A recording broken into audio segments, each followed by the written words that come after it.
नमस्कार माझ्या शेतकरी मित्र बांधवांनो, किसान नॉलेजेबल या आपल्या यूट्यूब चॅनलमध्ये तुम्हा सर्वांचे पुन्हा एकदा सहस्र स्वागत करतो. मित्रांनो, आजचा व्हिडिओ खूप खास होणार आहे. कारण मित्रांनो, आजच्या व्हिडिओमध्ये आपण एक शेतीशी, माझ्या शेतकरी बळीराजाशी निगडीत एक खूप महत्त्वाचा विषय घेऊन आजच्या व्हिडिओमध्ये आलो आहोत. तर मित्रांनो, आपल्या वडील उपार्जित शेती व्यवसायासोबतच त्याला लागून केला जाणारा शेतकऱ्याचा सर्वात आवडता व्यवसाय म्हणजे दूध व्यवसाय. मित्रांनो, दूध व्यवसाय याबद्दलच आजच्या व्हिडिओमध्ये आपण बघणार आहोत. मित्रांनो, दूध व्यवसायाकडे शेतीचा जोडधंदा म्हणूनच आजपर्यंत आपण सर्वजण बघत आलो.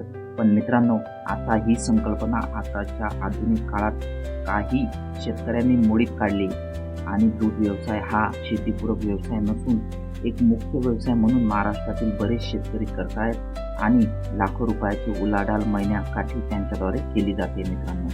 मित्रांनो, दूध व्यवसाय या विषयाबद्दल आपण एक सिरीज चालू करणार आहोत.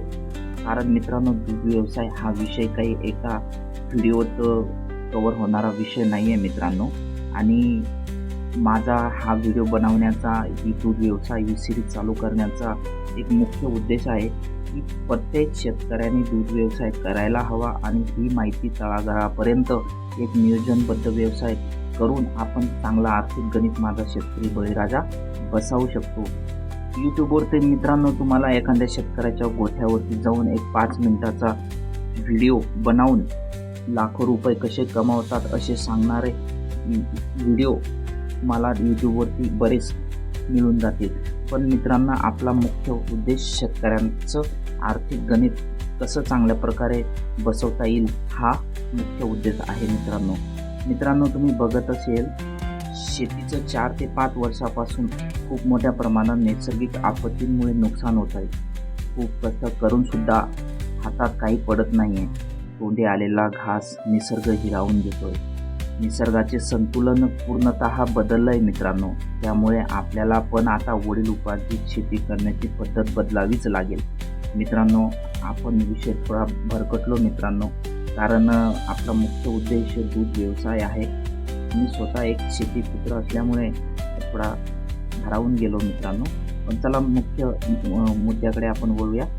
तर मित्रांनो, दूध व्यवसाय हा शेतीपूरक व्यवसाय नसून एक चांगला स्वतंत्र व्यवसाय आहे. तुम्ही बघत असाल, पश्चिम महाराष्ट्रातील सातारा, सांगली, कोल्हापूर, सोलापूर या जिल्ह्यांमध्ये खूप मोठ्या प्रमाणामध्ये दूध उत्पादनातून शेतकऱ्यांनी चांगला आर्थिक गणित बसवलेलं आहे आणि खूप चांगले पैसे ते लोक शेतकरी कमावत आहेत. मित्रांनो, दूध व्यवसाय आपण कशा पद्धतीने करायला हवा, यासाठी लागणारे भांडवल कोणते असायला पाहिजे, गोठ्याचे नियोजन, जनावरांची निवड, चारा व्यवस्थापन, जनावरांना होणारे रोग, त्यांचं मेडिसिन, रोग निवारण कशा प्रकारे करता येईल, त्यासोबतच आपण जास्तीत जास्त दूध उत्पादन कशा पद्धतीने करू शकतो आणि स्वतःच दुधाची मार्केटिंग करून 2 पैसे जास्तीचे कसे आपल्याला मिळतील, या संपूर्ण विषयांबद्दल आपण त्या दूध व्यवसाय सिरीजमध्ये व्हिडिओ बनवणार आहोत.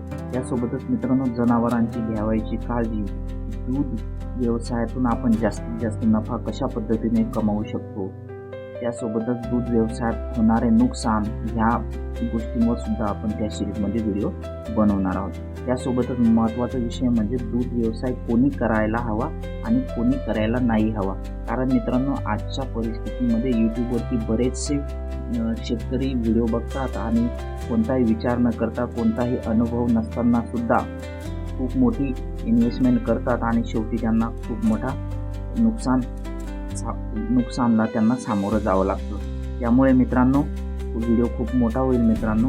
अशीच नवीन माहिती आपण किसान नॉलेजेबल या यूट्यूब चॅनलच्या माध्यमातून माझ्या शेतकरी बळीराजापर्यंत घेऊन येतच राहणार आहोत. तर चला मित्रांनो, आजच्या व्हिडिओमध्ये आपण इथंच थांबणार आहोत. जय हिंद, जय महाराष्ट्र, जय जवान, जय किसान.